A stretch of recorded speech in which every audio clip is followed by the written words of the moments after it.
அனைவருக்கும் வணக்கம். உங்கள் கிருஷப் அகாடமியிலிருந்து வினிதா. இன்றைக்கி நம்ம டாப் 5 கரண்ட் அஃபேர்ஸில் பார்ட் 7 பார்க்க போகிறோம். பாருங்கள், ஃபஸ்ட் எடுத்தோடனே ஒரு திட்டம் தான், தமிழகத்துடைய ஒரு திட்டம். தமிழகத்தில் உள்ள அனைத்து ஊராட்சிகளுக்கும் விளையாட்டு உபகரணங்கள் அளிக்கும் திட்டம் எங்கு February 7, 2024 அன்று தொடங்கப்பட்டது. அதாவது நம்ம ஏற்கனவே சொன்ன மாதிரி தாங்க, ஒரு திட்டம் பார்க்குறோன்னா அந்த திட்டம் எந்த டேட்டில் கொண்டு வர்றாங்க, அதே மாதிரி எந்த பிளேஸில் அங்கே ஸ்டார்ட் பண்ணுறாங்க அப்படிங்கிறது பார்த்து வச்சுக்கணும்னு சொன்னேன் இல்லைங்களா. அப்போ அனைத்து ஊராட்சிகளுக்கும் விளையாட்டு உபகரணங்கள் அளிக்கும் திட்டம் எங்கே கொண்டு வராங்க? திருச்சியில் கொண்டு வராங்க. எந்த டேட்டில்? February 7, 2024. இதே மாதிரி இன்னொரு திட்டம் பார்த்தோம். அதாவது இதே மாதிரி இல்லைங்க, அதாவது கன்னியாகுமரியில் ஸ்டார்ட் பண்ணாங்க இந்த திட்டம் அப்படின்னு சொல்லிட்டு பார்த்தோம். எந்த திட்டம் ஞாபகம் இருக்குங்களா? மக்களை தேடி ஆய்வகம் சேவை அப்படின்னு சொல்லிட்டு ஒரு திட்டம் பார்த்தோம் இல்லைங்களா. அதாவது என்னதுங்க, ஆரம்ப சுகாதார நிலையங்களிலேயே 63 வகையான பரிசோதனைகளை செஞ்சுக்கலாம் அப்படின்னு சொல்லிட்டு ஒன்று பார்த்தோம் இல்லைங்களா. ஓகேங்களா, அடிக்கடி என்ன பண்ணிக்கோங்க, முன்னாடி பார்த்த திட்டங்களையும் ரிவைஸ் பண்ணிக்கோங்க, சரிங்களா. அடுத்தது பாருங்கள், கழுகுகளின் எண்ணிக்கை குறைந்து வருவதற்கு முக்கிய காரணமாக இருந்த கால்நடை மருந்து எது? அதாவது கழுகுகளோட எண்ணிக்கை என்னாச்சுங்க, குறைஞ்சிருச்சு. அதுக்கு முக்கிய காரணம் எந்த மருந்துன்னு பார்த்தீங்கன்னா டெக்ளோஃபேனா. அந்த பேர் ரொம்ப முக்கியங்க, டெக்ளாஃபீனா அப்படின்னு சொல்லிட்டு. இந்த மருந்து என்ன பண்ணியிருக்காங்க, தற்போது முற்றிலும் தடை செஞ்சுட்டாங்க, சரிங்களா. அடுத்தது பாருங்கள், கேரளம் மற்றும் கர்நாடகத்தின் ஒருங்கிணைப்புடன் நடைபெற்ற தமிழ்நாடு வனத்துறையின் 2வது ஒருங்கிணைந்த கழுகுகள் கணக்கெடுப்பின்படி கழுகுகளின் எண்ணிக்கை தற்போது எவ்வளோ இருக்குங்க? 246 தான் இருக்குது, சரிங்களா.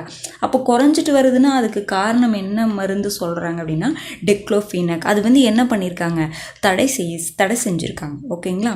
அடுத்தது பாருங்கள், ஒரு விருது சர்வதேச அளவில் இசையுலகில் பிரபல விருதாக கருதப்படும் கிராமி விருது சிறந்த இசை ஆல்பம் பிரிவில் யாருக்கு வழங்கப்பட்டுள்ளது? அப்போ சர்வதேச அளவில் இசையுலகில் பிரபல விருதாக கருதப்படுவது எதுங்க? கிராமி விருது. அந்த கிராமி விருது சிறந்த இசை ஆல்பம் பிரிவில் யாருக்கு கொடுக்கப்பட்டிருக்குன்னு பார்த்தீங்கன்னா சங்கர் மகாதேவனின் சக்தி இசைக்குழு. இந்தியாவை சேர்ந்தவங்க இல்லைங்களா, சங்கர் மகாதேவனின் சக்தி இசைக்குழுக்கு என்ன கொடுத்துருக்காங்க? கிராமி விருது கொடுத்துருக்காங்க. எந்த பிரிவில்? சிறந்த இசை ஆல்பம் அப்படிங்கிற பிரிவில். அப்போ எந்த ஆல்பம், அந்த பேர் தெரியணும் இல்லைங்களா. பாருங்கள், திஸ் மொமெண்ட் ஆல்பத்துக்காக வழங்கப்பட்டுள்ளது. ஏன்னா என்ன ஆல்பம், அந்த பேர்லாம் கூட கேட்கலாம். பாருங்கள், அடுத்தது அப்போ லாஸ்ட் இயரில் எதுக்கு கொடுத்துருக்காங்க? கடந்த ஆண்டு ஆர்ஆர்ஆர் படத்தின் நாட்டு பாடலுக்கு கிடைத்தது, சரிங்களா. அதாவது இந்தியாவுடைய ஒரு பாடலுக்கு இது கிடைச்சிருக்கு. இது இந்தியாவுடைய ஆல்பமுக்கு, இந்த இசை ஆல்பத்துக்கு இந்த வருஷம் கிடைச்சிருக்கு கிராமி விருது, சரிங்களா. இதெல்லாம் ஒரு பெருமைக்குரிய விஷயம் தானே இல்லைங்களா, அதனால தான். அடுத்தது பாருங்கள், நாட்டின் மிக நீளமான கேபிள் பாலம் எதுன்னு பார்த்தீங்கன்னா சுதர்சன் சேது. எங்கே திறக்கப்பட்டுள்ளது? குஜராத்தில். நாட்டின் மிக நீளமான கேபிள் பாலம் சுதர்சன் சேதுங்க. எங்கே திறக்கப்பட்டிருக்குன்னு பார்த்தீங்கன்னா குஜராத்தில். இது எதனை இணைக்கும் வகையில் கட்டப்பட்டுள்ளதுன்னு பார்த்தீங்கன்னா துவாரகாவில் ஓஹா மற்றும் பேட் தோர் துவாரகா பகுதியை இணைக்கும் வகையில் கட்டப்பட்டுள்ளது, ஓகேங்களா. அடுத்தது ரொம்ப ரொம்ப ரொம்ப முக்கியமானதுங்க, ககன்யான் திட்டம். ககன்யான் திட்டத்தின் கீழ் விண்வெளிக்கு செல்லும் 4 வீரர்கள் யார்? அப்போ ககன்யான் திட்டம்னா என்னதுங்க? விண்வெளிக்கு மனிதர்களை அனுப்பக்கூடிய ஒரு திட்டம் தான் என்னதுங்க, ககன்யான் திட்டம்னு சொல்லுவாங்க, சரிங்களா. அதற்கான ஸ்டெப்ஸ்லாம் இப்போ எடுத்துகிட்டு இருக்காங்க, ஓகேங்களா. அதில் அப்போ மனிதர்களுக்கு அனுப்ப போகிறாங்க அப்படின்னா 4 வீரர்கள் அனுப்ப போகிறாங்க. அந்த 4 பேர் யாருன்னு பாருங்கள். அஜித் கிருஷ்ணன், பிரசாந்த் பாலகிருஷ்ணன், அங்கத் பிரதாப், சுபான்சி சுக்லா. இதில் அஜித் கிருஷ்ணன் அப்படிங்கிறவங்க ஒரு தமிழர்.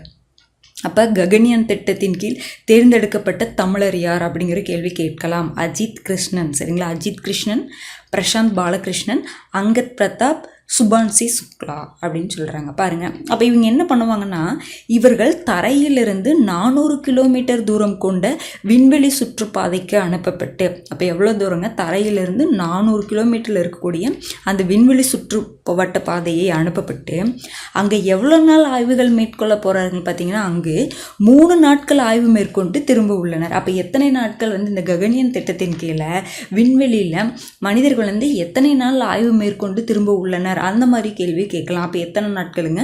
3 நாட்கள். எத்தனை கிலோமீட்டர் தூரத்தில்? 400 கிலோமீட்டர். எத்தனை வீரர்கள்? 4 வீரர்கள், சரிங்களா.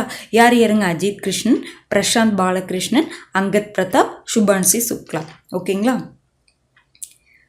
பாருங்கள், ரிவைஸ் பண்ணிடலாம் நம்ம பார்த்ததை. பாருங்கள், ஃபஸ்ட்டு அனைத்து ஊராட்சிகளுக்கும் விளையாட்டு உபகரணங்கள் அளிக்கும் திட்டம் February 7, 2024 எங்கு தொடங்கப்பட்டது? திருச்சியில். கழுகுகள் குறைந்து வருவதற்கான காரணம் பார்த்திங்கன்னா டெக்ளோஃபெனா. இந்த மருந்து இப்போ தடை செஞ்சுட்டாங்க. அடுத்தது பார்த்திங்கன்னா இப்போ 2வது ஒருங்கிணைந்த கழுகுகள் கணக்கெடுப்பின்படி 246 தான் இருக்குது. அடுத்தது கிராமி விருது எந்த ஆல்பத்துக்கு கொடுக்கப்பட்டதுன்னா திஸ் மொமெண்ட் அப்படிங்கிற ஆல்பத்துக்கு. யாருக்கு கொடுக்கப்பட்டது அப்படின்னா சங்கர் மகாதேவனின் சக்தி இசைக்குழுவுக்கு கொடுக்கப்பட்டது. அடுத்தது நாட்டின் மிக நீளமான கேபிள் பாலம் எதுன்னு பார்த்திங்கன்னா சுதர்சன் சேது. எங்கு திறக்கப்பட்டதுன்னு பார்த்தீங்கன்னா குஜராத்தில். அடுத்தது ககன்யான் திட்டத்தின் கீழ் விண்வெளிக்கு செல்ல 4 பேர் செல்ல போகிறாங்க. அதில் அஜித் கிருஷ்ணன், பிரசாந்த் பாலகிருஷ்ணன், அங்கத் பிரதாப், சுபான்சி சுக்லா இந்த 4 பேர் தான் 400 கிலோமீட்டர் தூரம் கொண்ட விண்வெளி சுற்றுப்பாதைக்கு அனுப்பப்பட்டு அங்கே எத்தனை நாட்கள் ஆய்வு செய்ய போகிறாங்க அப்படின்னு பார்த்தீங்கன்னா 3 நாட்கள். ஓகேங்களா? இந்த பாட்டுக்கான இன்ஃபர்மேஷன் அவ்வளோதான். சரிங்களா? நெக்ஸ்ட் வீடியோவில் சந்திக்கலாம். நன்றி.